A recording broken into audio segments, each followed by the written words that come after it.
তোমাদেরকে সকল নিয়ামতের ব্যাপারে জিজ্ঞেস করা হবে, কিন্তু সবচেয়ে বড় নিয়ামত কি? সময়। আমাদের সময় আছে, এটিই সবচেয়ে বড় নিয়ামত। আমাদের প্রত্যেকেরই সময় আছে, ধনী গরিব, সুস্থ অসুস্থ, বৃদ্ধ তরুণ, প্রত্যেকেরই সময় আছে। আমরা কিভাবে আমাদের সময় ব্যয় করছি, এটাই হবে প্রশ্ন। সুবহানাল্লাহ। আল্লাহ বলেন, তোমাদের সকল নিয়ামতের ব্যাপারে জিজ্ঞেস করা হবে। এর পরের সূরার শুরুতেই এমন একটি নিয়ামতের বর্ণনা এসেছে যার মূল্য আমরা কমই দেই, আর তা হলো আল আসর, সময়। এর আগের সূরাতেই ভয়াবহ উদাসীনতার ব্যাপারে আলোচনা করা হয়েছে, আত-তাকাসুর। আমরা এটা নিয়ে ইতিমধ্যে আলোচনা করেছি। এটা আমাদের উদাসীন করে। আমরা আরও বেশি চাওয়া এবং পাওয়ার জন্য মুখিয়ে থাকি। নিজেদের যা আছে তা অন্যদের দেখিয়ে বেড়াই। এসবের মধ্যে আমরা ডুবে থাকি। কিন্তু আমরা কিসের প্রতি উদাসীন হই সেটা গত সূরায় বলা হয়নি। বলা হয়েছে যে তোমরা উদাসীন, কিন্তু কিসের প্রতি উদাসীন সেটা গুরুত্বপূর্ণ। ধরুন, ভিডিও গেমসের কারণে আপনি পরীক্ষায় পড়াশোনা করতে পারছেন না, তাহলে ভিডিও গেমস আপনাকে উদাসীন করে, কিন্তু এটা আপনাকে কি থেকে দূরে রাখে? পরীক্ষার পড়া থেকে। তো গত সূরায় আন শব্দটি আসেনি। আমরা গত সপ্তাহে এটা আলোচনা করেছিলাম। আল্লাহ সাধারণত বলেন, লা তুলহিকুম আমওয়ালুকুম ওয়ালা আওলাদুকুম আন যিকরিল্লাহ। তোমাদের ধন সম্পদ ও সন্তান সন্ততি যেন তোমাদেরকে উদাসীন না করে। কিন্তু তিনি এটা বলে শেষ করেননি। তিনি বলেন আল্লাহর স্মরণ থেকে। এখান থেকে শব্দটি এসেছে, কিন্তু গত সূরায় এটা ছিল না। আমরা কিসের প্রতি উদাসীন, এই প্রশ্নটি আমাদের সামনে চলে আসে। আর এই সূরায় আমরা দেখতে পাই বেশিরভাগ মানুষ যা থেকে উদাসীন তা হলো ইন্নাল্লাযীনা আমানু ওয়া আমিলুস সলিহাত ওয়া তাওয়াসাউ বিল হাক্কি ওয়া তাওয়াসাউ বিস সবর। যখন আমরা সামনে আরো বিস্তারিত পড়ব, সূরা আসরের শেষ আয়াতগুলো যখন পড়ব, আমরা সেখানে দেখব যে বেশিরভাগ মানুষই এই বিষয়গুলো নিয়ে একদমই চিন্তিত না, বরং অন্যান্য বিষয় নিয়ে তারা চিন্তিত। এই বিষয়ে তারা উদাসীন, অথচ এটাই একমাত্র তাদের ক্ষতি থেকে বাঁচাতে পারে। সুবহানাল্লাহ। এটা একটি অনন্য বৈপরীত্য, আর এটা কোরআনের একটি ভাষাশৈলী। অনেক সময় এটা এমন কিছু আইডিয়া উপস্থাপন করে যা পারিভাষিকভাবে একটি অপরটির সাথে দাঁড়িয়ে যায়। গত সূরার প্রধান পরিভাষা ছিল আত-তাকাসুর, আর এই সূরার প্রধান পরিভাষা হলো খুসর বা ক্ষতি। খুসরকে বাংলা করলে ক্ষতি বোঝায়। আত-তাকাসুর মানে হলো বেশি বেশি চাওয়া।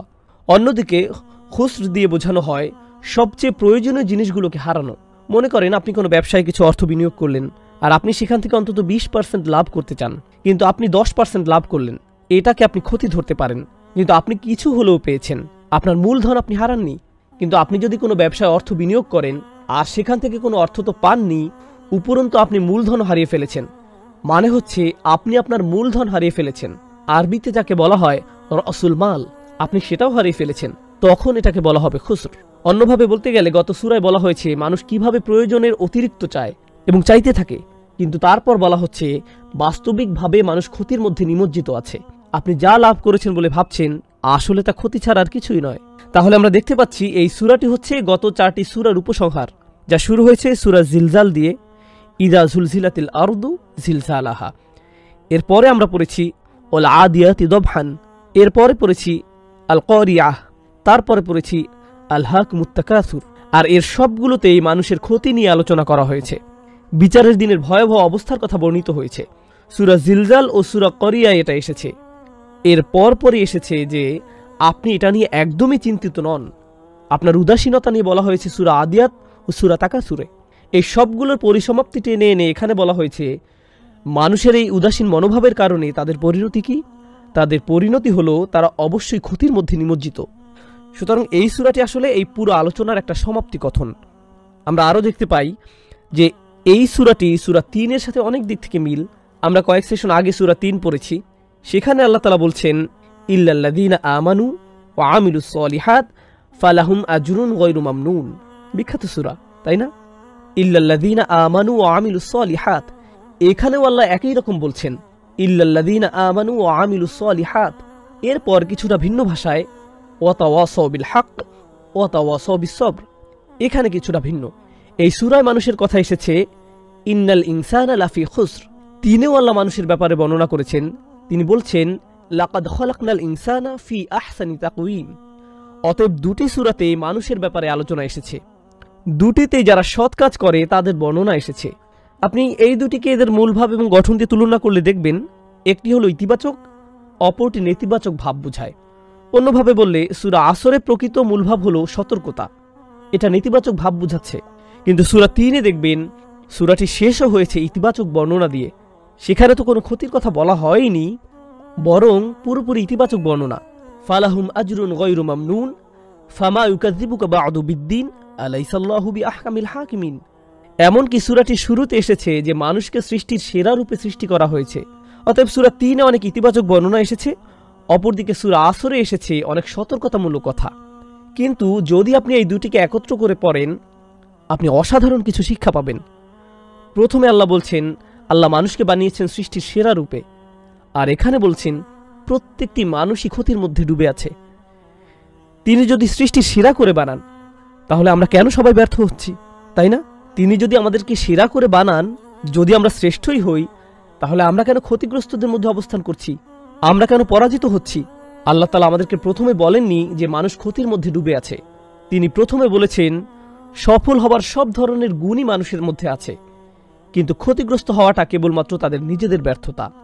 ইন্নাল ইনসানা লাফি খুসর, এটা পরে এসেছে, কিন্তু ইতিবাচক বর্ণনাটি এসেছে আগে।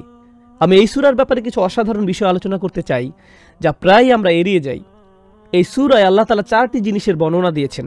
আপনারা সবাই জানেন, ইল্লাল্লাযীনা আমানু ওয়া আমিলুস সলিহাতি ওয়া তাওয়াসাউ বিল হক ওয়া তাওয়াসাউ বিস সবর।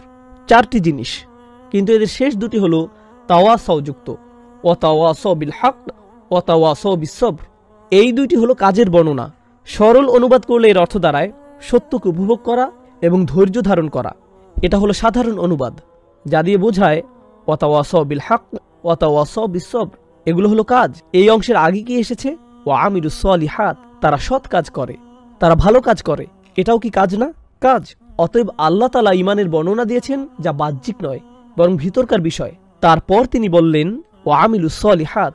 তিনি সাধারণত এই দুইটির বর্ণনা দেন, কিন্তু এখানে আরও বাড়িয়ে কিছু নির্দিষ্ট কাজের কথা বলছেন। ওয়া তাওয়াসাউ বিল হক ওয়া তাওয়াসাউ বিস সবর। এটা আকামুস সালাত ওয়া আতুজ যাকাত বা অন্য কোনো বর্ণনা হতে পারত, কিন্তু তিনি দুটি বিষয় আলাদা করে বলছেন। এখান থেকে আমরা বুঝতে পারি যে এই দুইটি কাজ মানুষ হেলাফেলা করে। এই সূরার আরও সামনে গেলে আমরা দেখব যে এই দুইটির বর্ণনা কেন এত বেশি গুরুত্বপূর্ণ। অন্য কাজের ব্যাপারে আপনারা সহজেই বুঝতে পারবেন। আমিলুস সলিহাত দিয়ে বোঝানো যায় সে একজন ভালো মুসলিম, সে সৎ কাজ করে। এটা শুনলে আপনাদের কি মনে হয়? সে নামাজ পড়ে, হজে যায়, রমজান মাসে রোজা রাখে, হারাম কাজ থেকে বেঁচে থাকে। এগুলোই তো আমাদের মাথায় আসে, তাই না? এগুলোই তো আগে মাথায় আসে। সে একজন ভালো মানুষ, কারণ সে ভালো কাজ করে। আপনার মাথায় যা আসবে না তা হলো ওয়া তাওয়াসাউ বিল হক ওয়া তাওয়াসাউ বিস সবর। এগুলো কোনোভাবেই এড়িয়ে যাওয়া যাবে না। তাই এগুলোতে আলাদাভাবে আলোকপাত করা হয়েছে। কেন এগুলোকে এড়িয়ে যাওয়া যাবে না? এর গুরুত্ব আমি আপনাদের সাথে পরবর্তী এই সূরার শেষাংশে বিস্তারিতভাবে আলোচনা করব ইনশাআল্লাহ। এরপর ওয়াও শব্দটি নিয়ে আলোচনা করব। আল্লাহ তাআলা যে সকল শর্ত দিয়েছেন, তিনি বলছেন মানুষ মূলত ক্ষতির মধ্যে আছে। আমরা এখানে সরল অনুবাদ করছি, ইনশাআল্লাহ সামনে সেশনে প্রতিটি শব্দ ধরে ধরে আলোচনা করব।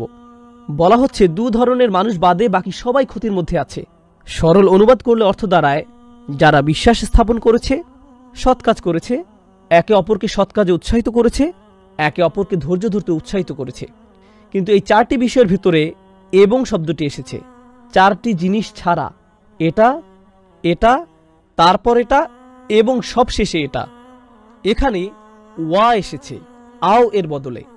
ওয়া দিয়ে এমন বোঝানো হয় যে এই মানুষগুলো ছাড়া যারা প্রথমটি করে এবং দ্বিতীয়টি করে এবং তৃতীয়টি এবং চতুর্থটি, তাহলে তাকে মোট কয়টি কাজ করতে হবে? সবগুলোই। আপনি যদি এদের মধ্যে অথবা শব্দটি দেন, তাহলে কি দাঁড়ায়? আপনি কিছু করবেন আর কিছু করবেন না। কিন্তু আপনি যদি এবং শব্দটি বসান, তাহলে এদের মধ্যে পড়তে হলে আপনাকে সবগুলো শর্ত পূরণ করতে হবে, কিছু হলে হবে না। এগুলোর মধ্যে কিছু শর্ত পূরণ করলে হবে না, তাদেরকে সবগুলো শর্তই পূরণ করতে হবে। তাই এই সূরাটির উপস্থাপন শৈলী খুবই শক্তিশালী। বলা হচ্ছে তাদের ব্যতীত, কিন্তু সেই ব্যতীতদের কাতারে আসতে হলে 4টি শর্তই পূরণ করতে হবে। সেই ব্যতীতদের কাতারে আসতে হলে 4টি শর্তই পূরণ করতে হবে। সাধারণত কুরআনে আল্লাহ 2টি শর্ত দেন। সেগুলো কি কি? ইল্লাল্লাযীনা আমানু ওয়া আমিলুস সলিহাত, 2টি শর্ত। কিন্তু এই সূরায় তিনি কয়টি শর্ত দিয়েছেন? 4টি শর্ত।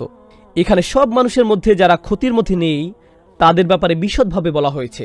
সামনে আমরা যত আগাবো তত দেখতে পাবো যে সেগুলো কি ইনশাআল্লাহ। আমি আপনাদের সাথে একটি বিখ্যাত উক্তি বলতে চাই সূরাটি বোঝানোর জন্য। এটি ভালো একটা উদাহরণ।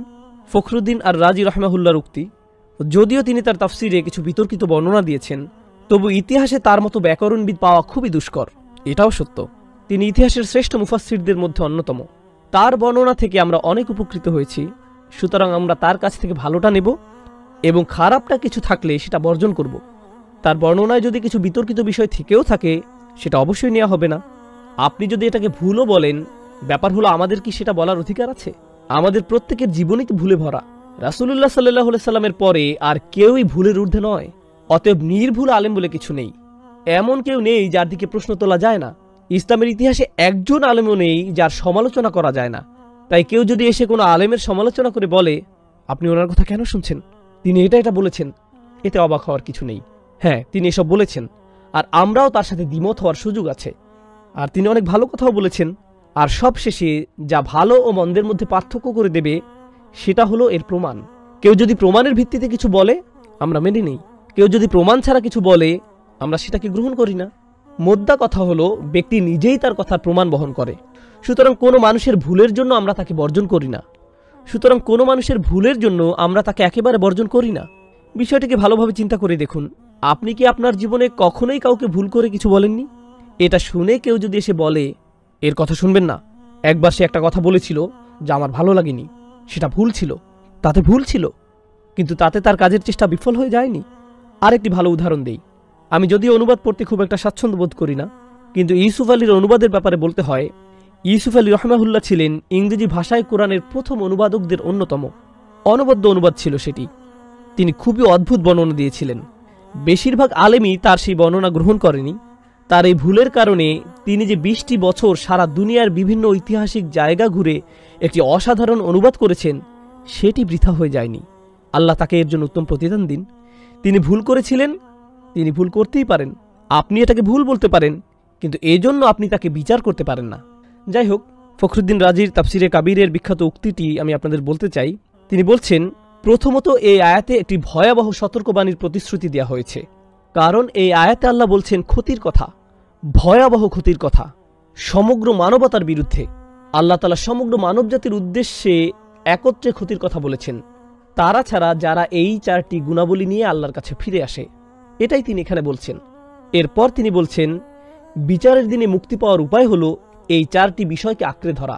এই 4টি কাজ ঠিকভাবে করলে বিচারের দিনে আপনি বেঁচে যাবেন, আর যদি না করেন আপনি সমস্যায় পড়বেন। ভাষার মাধুর্যতার কারণে এটা এত সুন্দরভাবে উপস্থাপিত হয়েছে, সুবহানাল্লাহ। এই জন্য আমি জুমার পরে একটা ঘোষণা দেওয়ার প্রয়োজনীয়তা অনুভব করছি, যাতে অনেকেই আসতে পারে এবং এই সূরার শিক্ষাগুলো পেতে পারে। কারণ বিভিন্ন দিক থেকে দেখলে এটা সমগ্র কুরআনেরই একটা সারমর্ম, আর নানাভাবে এটা ইসলামেরও সারমর্ম। এটা রাসূলুল্লাহ সাল্লাল্লাহু আলাইহি সাল্লামের সুন্নাতের সারমর্ম। এই জন্য এই সূরাটিকে অত্যন্ত গুরুত্ব দেওয়া হয়েছে। এতে মাত্র 3টি আয়াত রয়েছে, খুবই ছোট একটি সূরা। এটা এতই সহজ যে যে কোনো বাচ্চাও এটা মুখস্থ করতে পারে, কিন্তু এর উপর এত গবেষণা হয়েছে যা অসামান্য। এটা নিয়ে অনেক কাজ করা হয়েছে। এখন এই আলোচনার প্রেক্ষিতে বলে রাখি, বিগত সূরাগুলোয় আল্লাহ মানুষদের কথা বলেছেন। যেমন ধরুন, কয়েক সেশন আগে আমরা পড়েছি, ইয়া আইয়ুহাল ইনসান মা গাররাকা বিরব্বিকাল কারীম। হে মানবজাতি, কি তোমাদেরকে ভ্রষ্ট করেছে, কি সে তোমাদেরকে মহামহিম পালনকর্তা থেকে বিভ্রান্ত করলো? এমন কি আছে যা তোমাকে উদাসীন করেছে? অন্য জায়গায় এসেছে আলহাকুমুত তাকাসুর। আল্লাহ এই সূরায় সরাসরি মানবজাতিকে অভিযোগ করে বলছেন, কি তোমাকে বিভ্রান্ত করলো, কি তোমাকে মহামহিম রব থেকে দূরে সরিয়ে রাখলো? এরপর আল্লাহ বলছেন, ইয়া আইয়ুহাল ইনসানু ইন্নাকা কাদিহুন ইলা রাব্বিকা কাদহান ফামুলাকিহ। হে ভুলোমানা মানুষ, তুমি তোমার প্রভু থেকে ক্রমেই দূরে সরে যাচ্ছ। তুমি পছন্দ করো বা না করো, একদিন না একদিন অবশ্যই তোমাকে তার সামনে দাঁড়াতে হবে, এড়ানোর কোনো সুযোগ নেই। তুমি এ সম্পর্কে উদাসীন থাকলেও তোমাকে এর মুখোমুখি হতেই হবে।